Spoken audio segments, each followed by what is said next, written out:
There is a mysterious underwater realm where nature has set aside all restraints.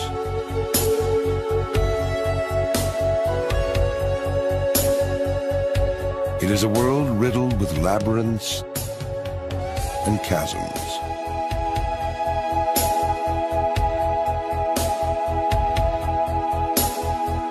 Predators lurk hungrily, and swarms of animals, large and small, fill the sea with spectacular combinations of color and form.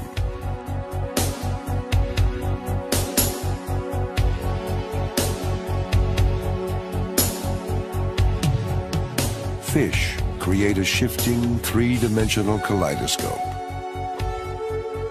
while sedentary creatures of every color and description weave a living Persian carpet beneath them.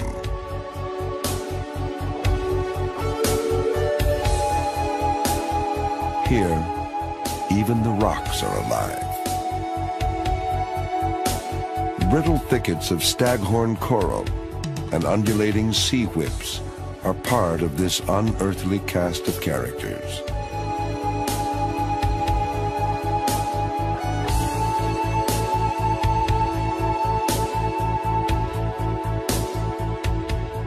Here, where many animals look like plants,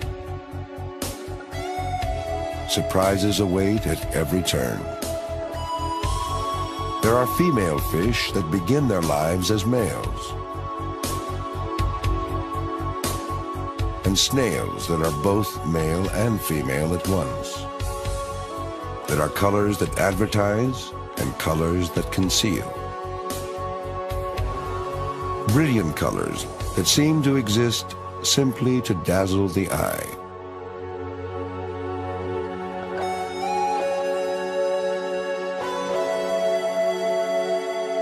This is the enchanted realm of the Great Barrier Reef, stretching for more than 1,200 miles along Australia's eastern coast. The largest community of living organisms on Earth. It is a lush island of life in an otherwise barren tropical sea. Life here runs on a strict solar clock. Its timekeeper is light, its driving force, the need to reproduce, the need to eat, and to avoid being eaten. Even the living structure of the reef, made entirely from coral, perpetuates itself on cues from this clock, in a silent dance of life that occurs but once a year.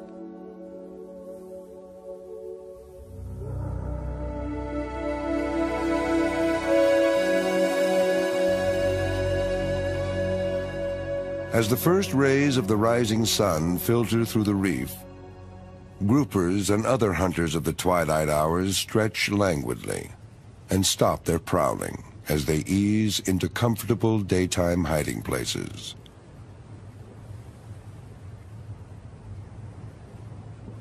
Members of the daylight shift cautiously prepare to abandon their nighttime shelters.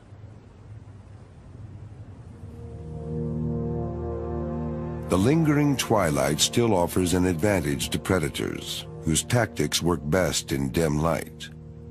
One of these, a lionfish, glides along the reef, as if secure in the knowledge that venomous spines make it an unpleasant target for others. Searching for small fish in shadowy places, it uses fan-like fins to herd unwary quarry into a tight corner. Then, a lightning-fast gulp, and the prey disappears.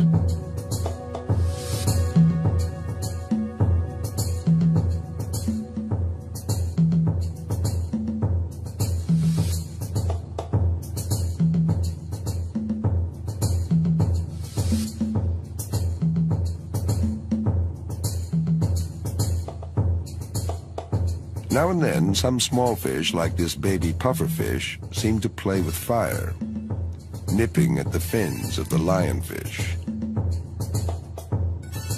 But puffers have a secret weapon. Snapped up by the lionfish, it swells into a prickly ball. The puffer is quickly spit out.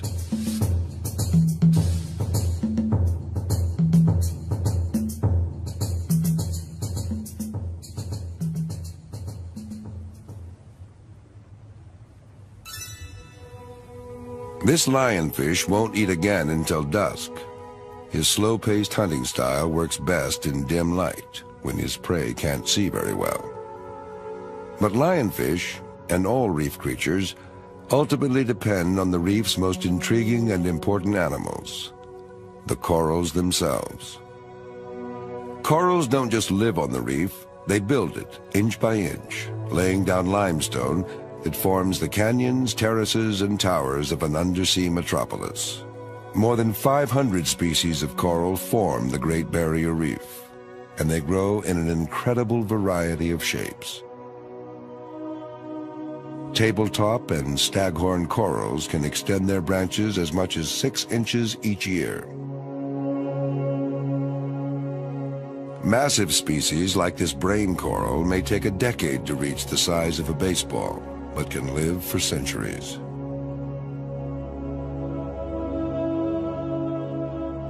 Corals built this enormous three-dimensional labyrinth. Corals are considered animals, but they're not typical animals in any way. What we identify as a single coral is really a colony, each comprised of hundreds or thousands of tiny individuals called polyps. These polyp communities feed at night. Arms outstretched, they catch and strain food from water moving past them. But as the sun rises, polyps draw back into the protection of their limestone skeletons. For the rest of the day, these hard corals act less like animals than like plants,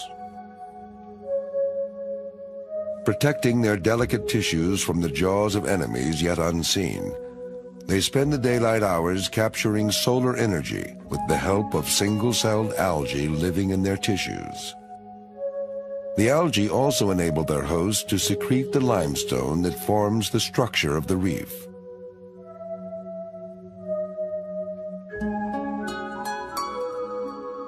This intimate partnership helps make possible the incredible density of life here. There are some types of corals that manage to live without partners. Able to absorb nutrients directly from seawater, they thrive where hard corals would perish. Without the help of algae, these corals can't make limestone skeletons, so they don't add to the structure of the reef. Though they look fragile, they are actually tough and leathery.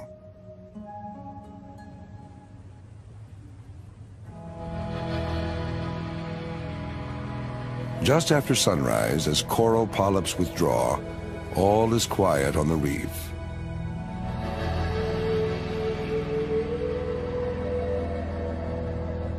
For about 20 minutes, the reef is eerily deserted. The sun rises higher.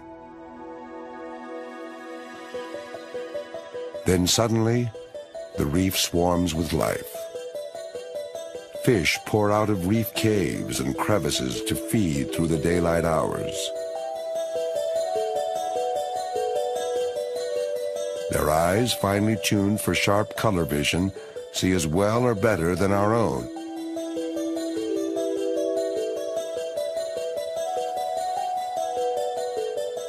Bright colors advertise their identity, sex, readiness to mate, and willingness to fight. There are hundreds of species, each of which has its own way of surviving on the reef.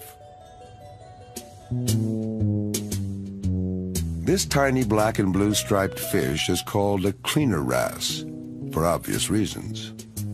It spends its life cleaning other larger fish, searching for parasites, dead skin, and loose scales, all of which it eats. While doing this, the cleaner wrasse uses a small pair of fins beneath its gills to tickle the larger fish. Research shows that this tactile stimulation keeps clients coming back for more.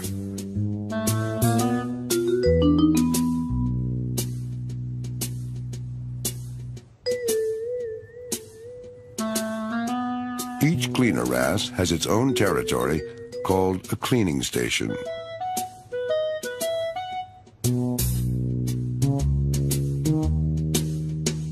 Other fish learn where these stations are and come calling,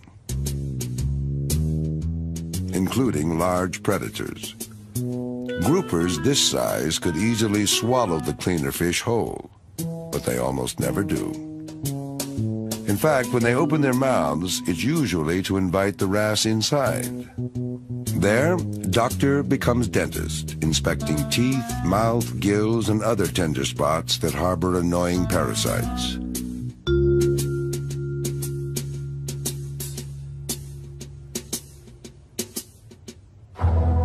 Even ill-tempered moray eels seem eager for the cleaner's attention. Morays are normally reclusive by day, preferring to keep most of their body hidden in a coral tunnel. At night, they hunt by smell and taste. Different species of moray range from a few inches in length to the size of a full-grown cow. Though they rarely attack divers unless provoked, their backward-pointing teeth make escaping from their bite difficult and painful. The morning rush hour is in full swing as fish migrate between resting and feeding areas. These fish are plant eaters, consuming algae that would otherwise carpet the reef surface.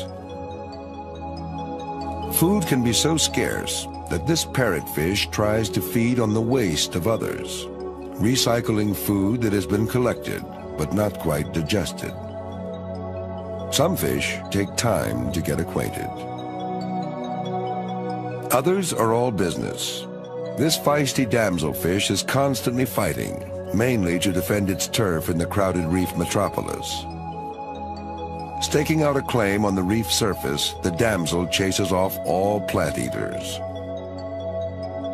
Its territory is soon covered by a thick layer of algae, which shelters the tiny animals on which damsels actually feed.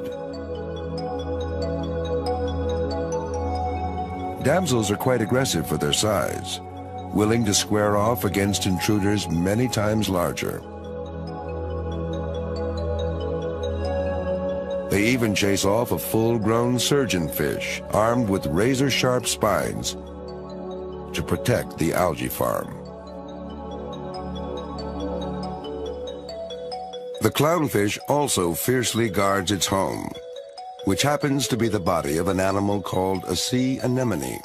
This may be the most famous partnership on the reef. Anemone tentacles are armed with stinging cells that can be deadly to fish. But clownfish know instinctively how to protect themselves. From an early age, they rub against the anemone's body, mixing the host's mucus coat with their own. As a result, the anemone's tentacles treat the clownfish as part of itself, rather than as a separate animal to be stung. It's not only the clownfish that benefit from this association, finding shelter from fish-eating predators. But we now know the anemone gains as well. Like damselfish, these clownfish are willing to take on animals many times their size, and would not hesitate to attack if their host was threatened. But otherwise, clownfish never venture far from their anemone homes. As the sun rises higher, all is calm a few meters beneath the surface. But near the surface, waves batter the reef. The action of the water carves deep channels in the face of the reef. Beyond the breaking waves, the water is shallow and calm. As the tide ebbs, corals are exposed to air. Water rushes past them out to sea.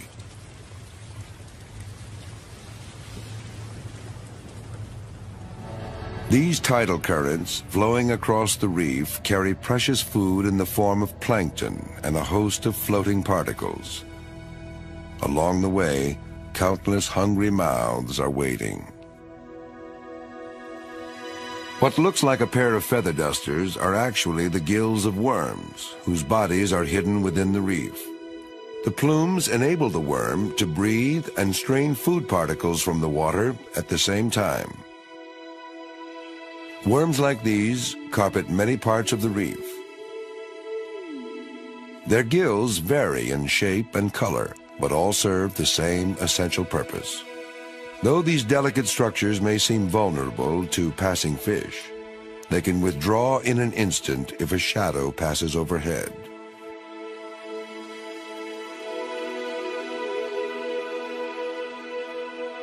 Everywhere on the reef, hungry arms comb through the water and unfurl to form living nets.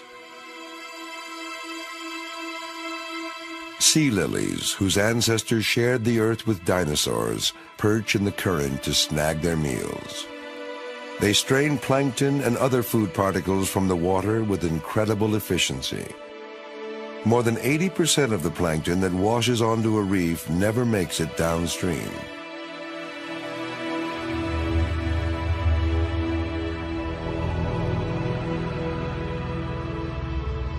The great whale shark, one of the sea's largest inhabitants, feeds on some of the smallest. These filter-feeding behemoths pump enough water through their gills every day to fill 5,000 swimming pools. Cruising with their mouths open, they strain enough plankton from the water to feed their massive bulk, which can reach 12 tons. The manta ray is another huge filter feeder. Though their wingspan can reach up to 7 meters, they too feed on tiny plankton. Twin scoops framing their mouth funnel water into bulging gullets.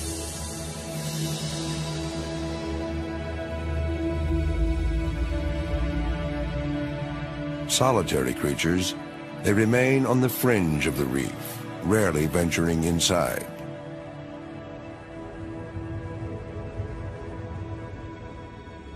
Meanwhile, on the hundreds of sandy coral islands that line the reef, the sun is high and the tide is low.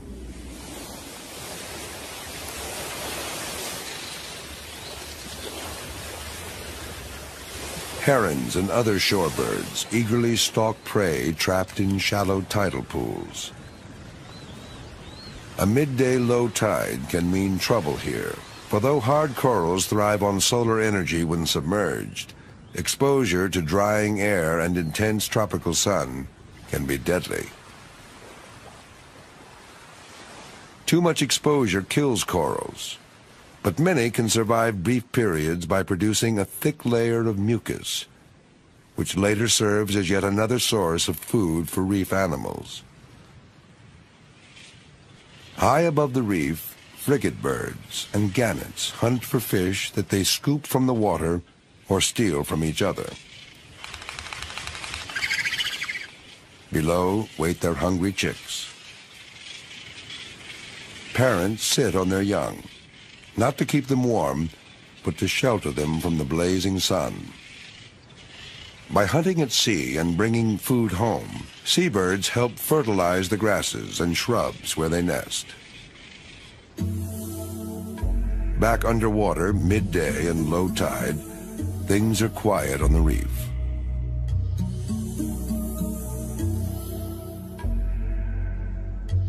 Divers drop in for a visit.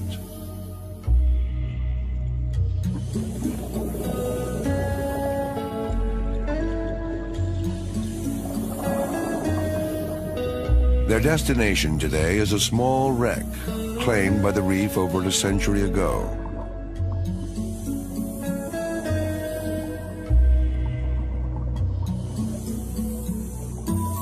Over the years, floating and swimming larvae of corals, sponges, and worms settled on every available hard surface. In time, they grew into a miniature reef. Its shape still testifies to human handiwork, but its carpet of life is now home to scores of reef species.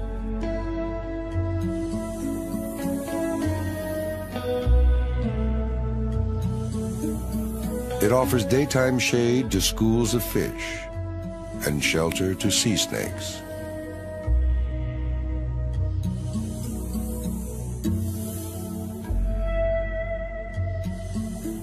Sea turtles also find plenty of food here. Their powerful jaws make short work of even the toughest shells.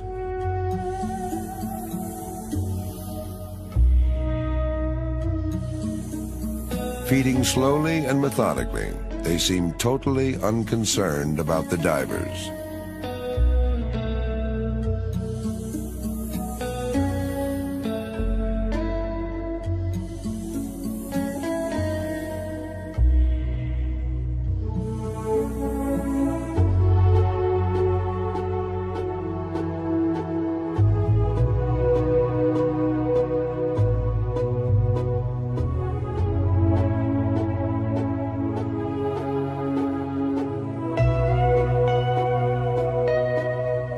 In the open water around the wreck, giant rays glide like birds in slow-motion flight.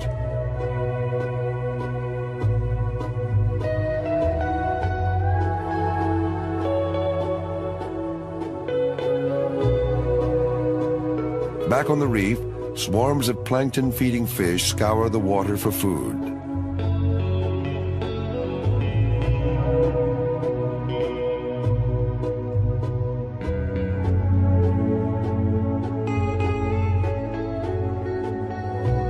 Among the largest daytime fish are parrotfish, which often roam the reef in large schools. Using powerful beaks and jaws, they spend most of the day grazing on what looks like dead coral. They are after the algae that grow on and in this porous limestone. Every day, they process many times their body weight in coral rubble, keeping the reef surface free of excess algae and returning limestone as finely pulverized sand.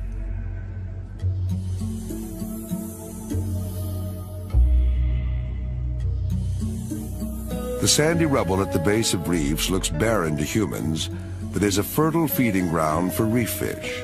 This wrasse leaves no stone unturned in its search for worms and other delicacies. Nearby, goatfish cruise hungrily. Their search for food is guided by pairs of chin barbels, which may look like whiskers but are covered with taste buds. They probe the sand, detecting buried prey. So successful are goatfish in finding food that they rarely hunt alone.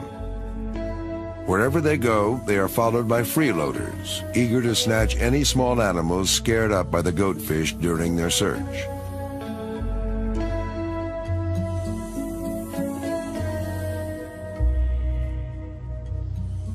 Less discriminating in its tastes, this sea cucumber inches along the bottom, swallowing a steady stream of sand and organic debris.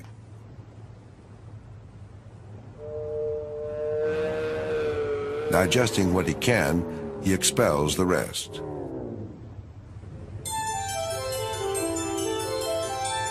This whirlwind of activity is a school of marine catfish. Finding safety in numbers, they swarm along the sandy bottom in long, tumbling columns.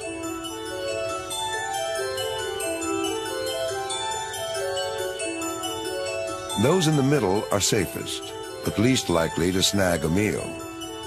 Those at the edge are more exposed and more successful in foraging.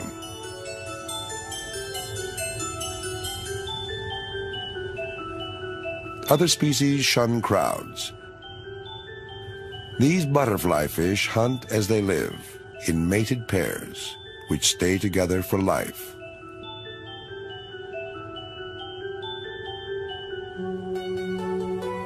Later in the afternoon, the shyest sand dwellers peer cautiously from their burrows. These are the elusive garden eels. Gathering in communities of up to 300, each digs a private meter-deep burrow with its tail.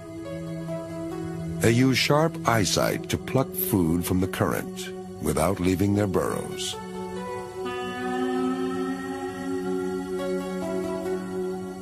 if threatened, they can disappear in an instant.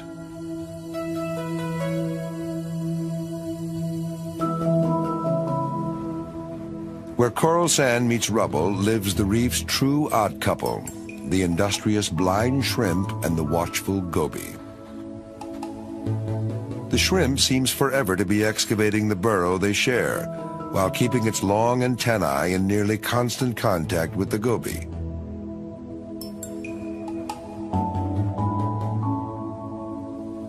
Like a guard dog, the goby eyes the surroundings for enemies, whose presence it signals with a flick of its tail.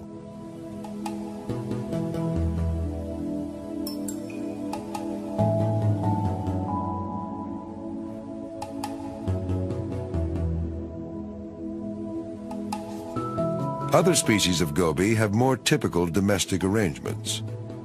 They live in mated pairs, share housekeeping chores, and stay together for life.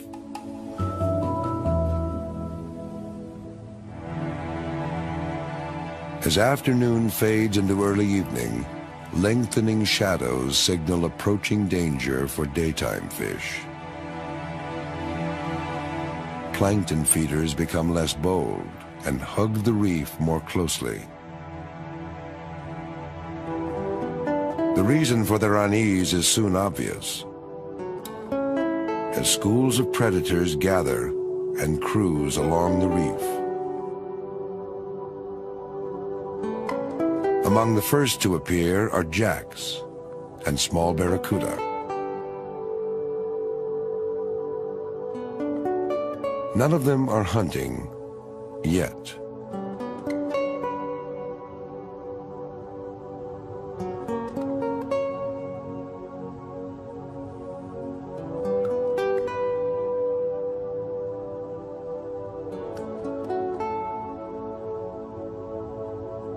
They school tightly, maintaining formation.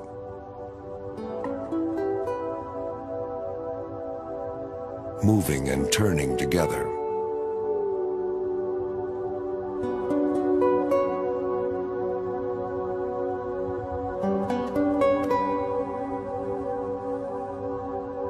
Their prey also stick together. The eyes of many see more than the eyes of a few.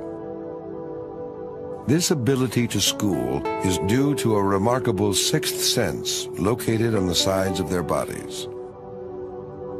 It enables them to detect and respond to minute vibrations made by the movements of fish nearby. While the maelstrom of flashing bodies confuses adversaries, members of the school can react instantly as one.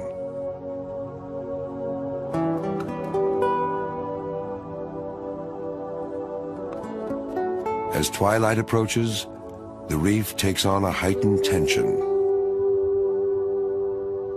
Even large daytime fish gather together and move cautiously.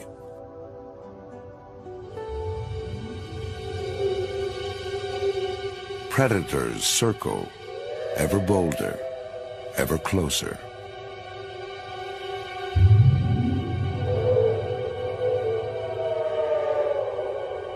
Sharks of several kinds rise from the deep.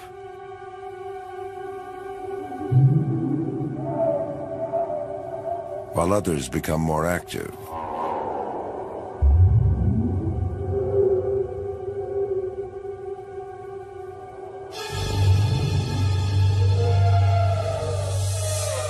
The hunting begins.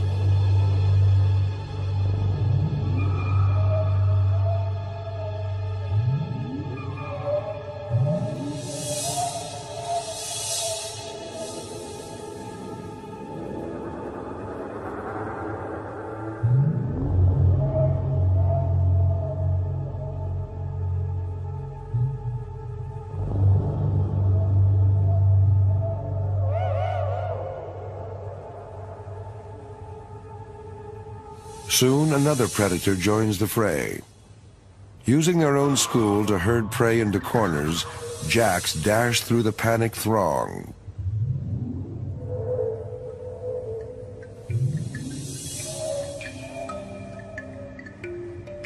Ambush hunters like this small grouper benefit from the confusion. As prey are forced close to the reef by jacks, they become disoriented and easy targets for well-aimed jaws.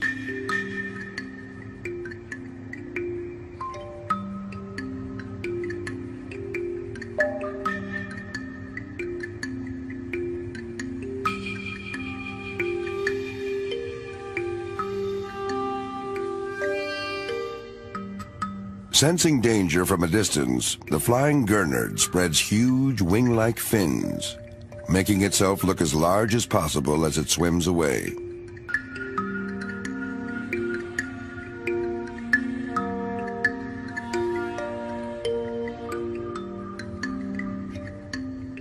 A razor wrasse dives for cover at the first hint of trouble.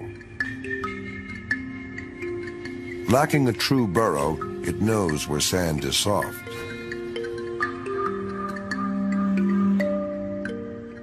Even a harmless shrimp-eating shark provokes a hasty retreat. All over the reef, daytime fish stick closer to home and are ever more ready to duck for cover. As light dims further, their sharp daytime eyes no longer function well. They are at a disadvantage, and they know it. That instinctive knowledge is vital. Fish who stray too far are eaten. Everyone seems to be heading for cover now. These shrimp fish usually seek shelter among the spines of sea urchins. But in a pinch, any vertical structure, like these sea whips, will do.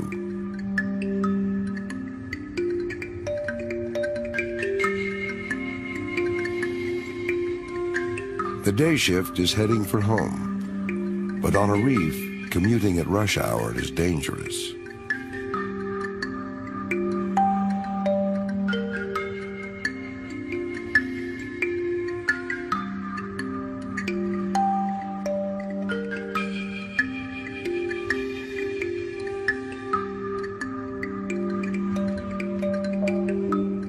The only law in effect here now is eat or be eaten, as twilight hunters stalk the reef.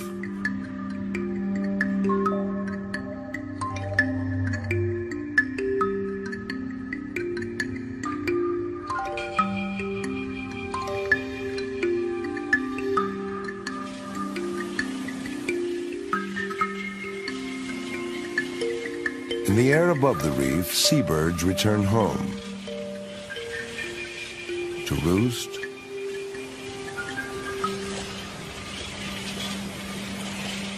and to preen.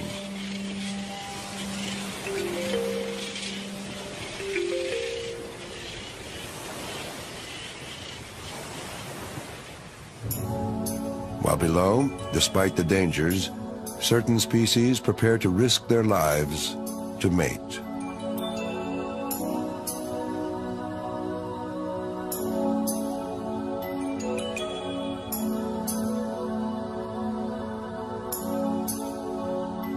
Groups of parrotfish gather and form trains along the reef. They aren't oblivious to the ever-present threat of cruising predators, but they risk their lives to give their eggs a chance to escape the daytime horde. Above the reef at sunset, damsels court in pairs and small groups, while parrotfish prepare for an evening of wild abandon. Milling about beneath the surface, they suddenly shoot upward, releasing clouds of eggs and sperm in unison. Chemical cues help the sperm find eggs in the swirling water.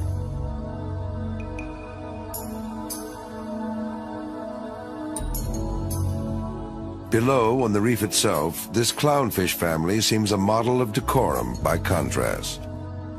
The male guards the eggs, fanning them and keeping them free of debris. A clownfish nest can contain many thousands of eggs at once, and they are well cared for. But the sex lives of these animals are far from ordinary.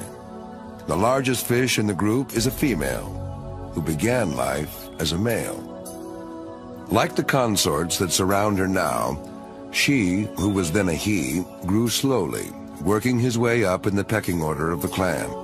When the reigning female died, male turned to female and began laying eggs. It's a somewhat unorthodox way of making sure that there will always be at least one male and female present, without requiring either to leave the safety of their anemone home.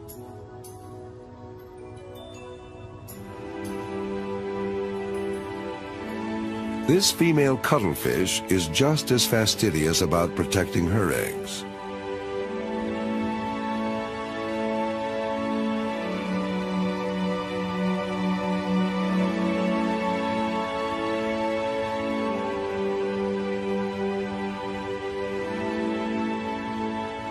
After placing them carefully, she guards them until they hatch.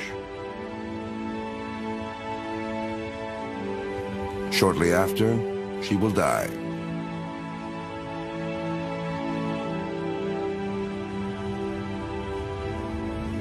But the greatest drama of all is about to unfold.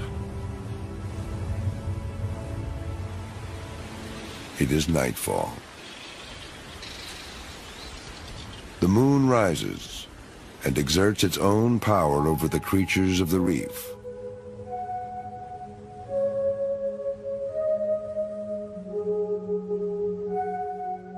A new crop of plankton fills the dark water,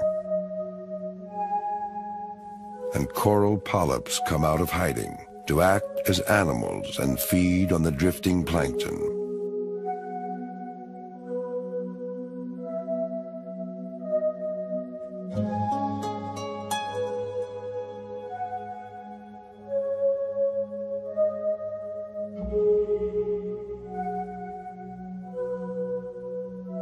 Once active daytime fish settle down and sleep. This parrotfish has secreted a mucus cocoon that envelops its body. This fragile shroud may help mask its scent from predators who hunt using smell and taste.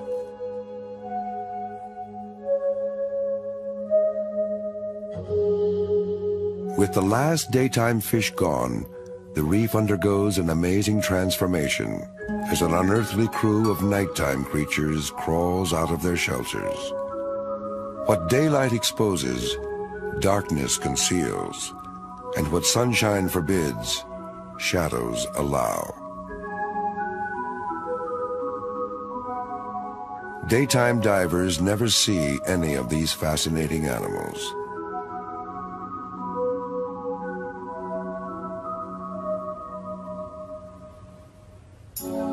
Some creatures, like the octopus, which are shy and secretive in daylight, become bold and adventuresome at night.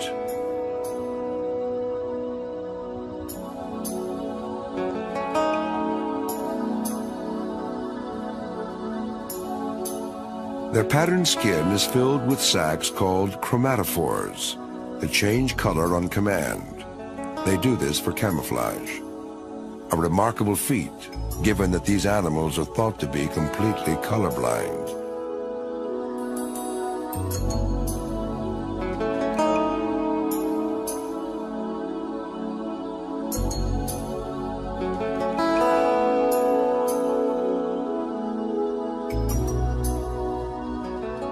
The cuttlefish is also colorblind and camouflaged, but it has sharp vision and quick reflexes which serve it well as a predator.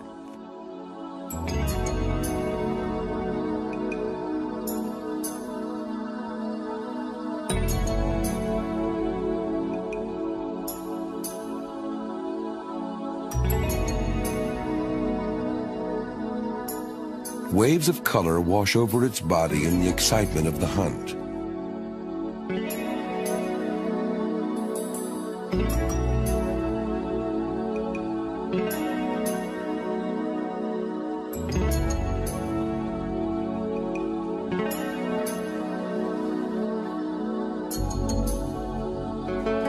Elsewhere on the nighttime reef, harlequin shrimp manipulate their prey, a starfish.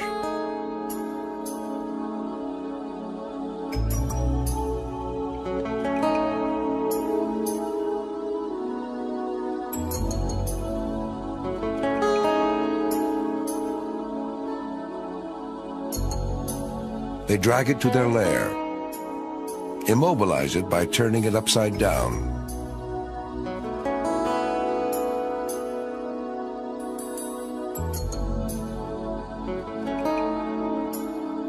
And spend the next several days devouring it alive from the tips of its arms towards the center.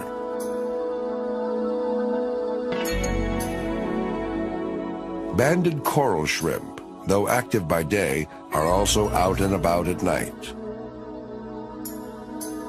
They use claws and parts of their mouths to take over the job performed by cleaner wrasses during the day.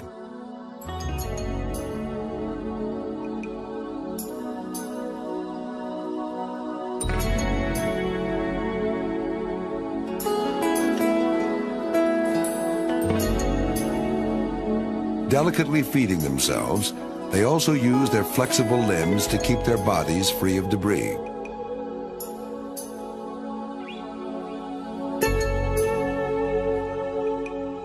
A host of other tiny animals, such as this transparent shrimp, have scarcely been identified because they hide so well and live in out-of-the-way places. This shrimp and its mate are found only in the gills of the giant sea slug called the Spanish dancer. The largest of its kind, it is usually seen crawling along the reef after dark. But when disturbed, it swirls through the water, flapping the brightly colored mantle that gives it its name.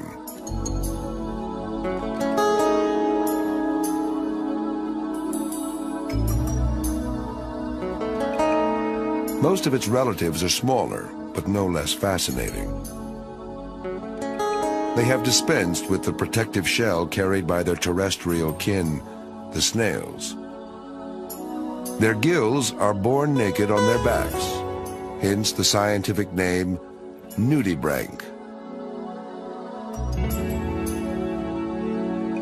Lacking shells, they seem defenseless, but that is hardly the case. In place of armor, they carry chemical weapons, usually compounds that taste foul, are poisonous, or both. Often, they acquire and concentrate those poisons from sponges they eat. Their electric colors advertise their toxic cargo. Though rarely seen on the surface of the reef by day, they are common in reef caves and are out in the open at night.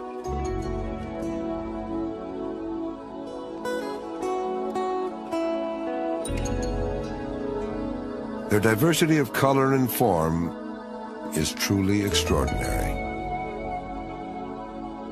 Some of them seem too bizarre to be real.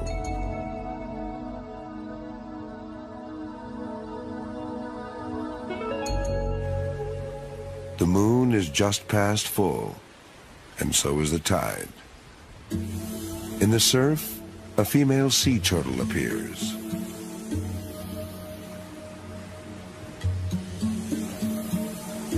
She has returned to the very same beach where she hatched years ago. Driven by instincts older than the reef around her, she has come to lay her eggs, depositing them in a hole she digs in dry sand. Used to floating in water, she breathes with difficulty, unaccustomed to supporting her full weight. The sex of her young will be determined by the temperature of the sand. At this time of year, most will be male.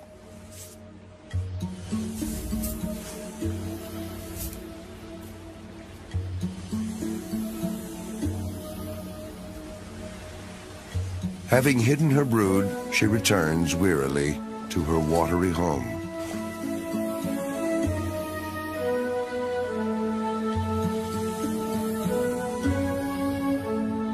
As she swims out to sea, humans arrive to search the darkened reef for its nocturnal treasures.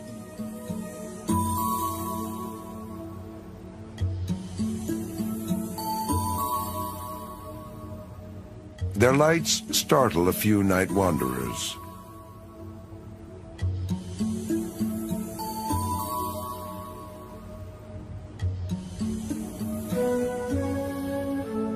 These divers, though they bide their time inspecting coral caves, have come to witness a once-a-year event. With the moon 5 days past full and the sea warm, the living reef prepares to reproduce itself. In the dead of night, polyps stop feeding and ready themselves to release eggs and sperm.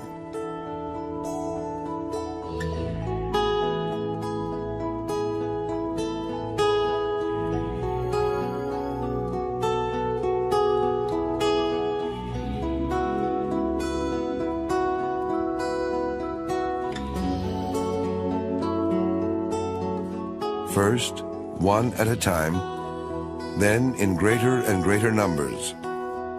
Corals across the reef join in a silent frenzy of mass reproduction.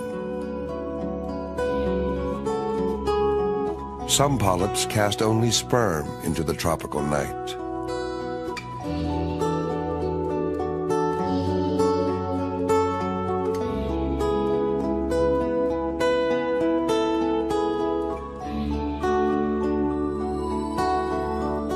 Others produce only eggs.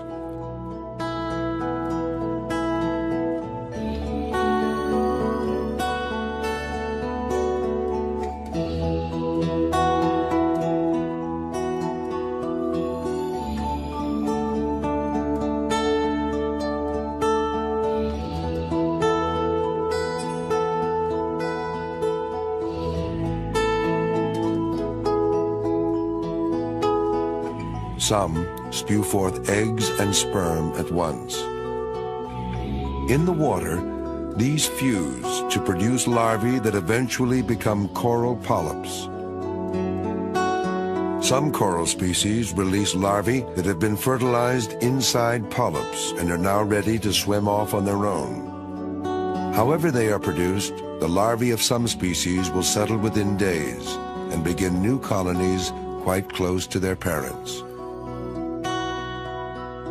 Other larvae may swim and drift for months in waves and currents, possibly even founding new reefs far from home. How, when, and why do coral larvae decide to settle? We still don't know. As corals spawn, other animals join in. Sea cucumbers sway in ponderous slow-motion dances, while nudibranchs play their own game. These animals are both male and female at the same time, and act that way. Each plays female to a mate behind, and male to the one in front. And then, sometimes, they switch positions. All around, the water is filled with coral spawn.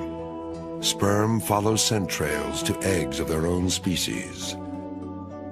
Hidden worms release long sections of their bodies that are filled with their eggs and sperm.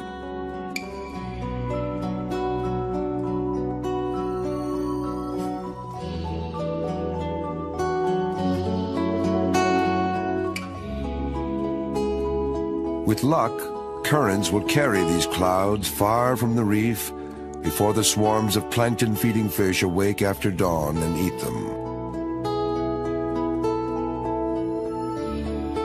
This is how reefs build and expand. This is how new reefs get started. But it is still a struggle to survive.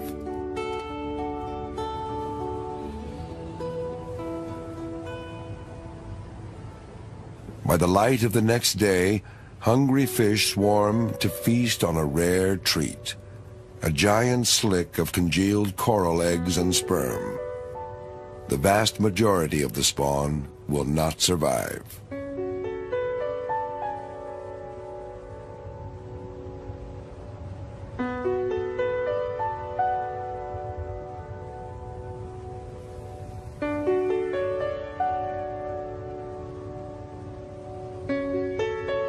Still, such enormous quantities have been produced that enough survive to perpetuate the life of the reef.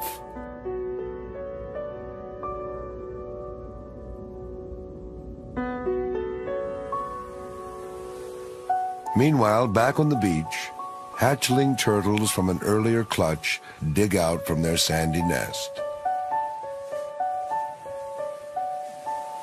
and scramble madly for the sea. The time they emerge is determined by the temperature of the sand. Sometimes it's during the day, but usually they emerge under cover of darkness to protect them from enemies that stalk them everywhere.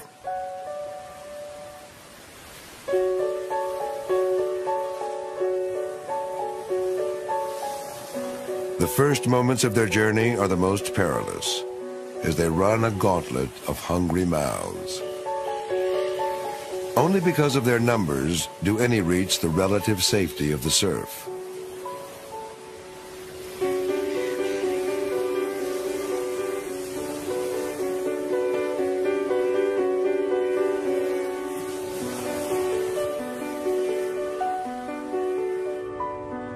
And the reef holds its own dangers.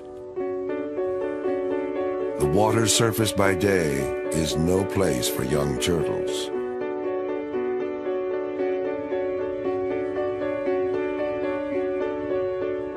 Of the few that escape to open water, some will grow to a safe size and will return someday to call the reef home. Much of their life remains a mystery, like the drifting coral spawn. On their survival, the future of the reef depends, and the continuation of a community like no other in this world.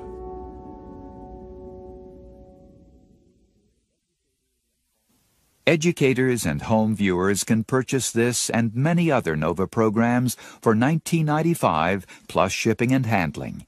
To order, call 1-800-255-9424.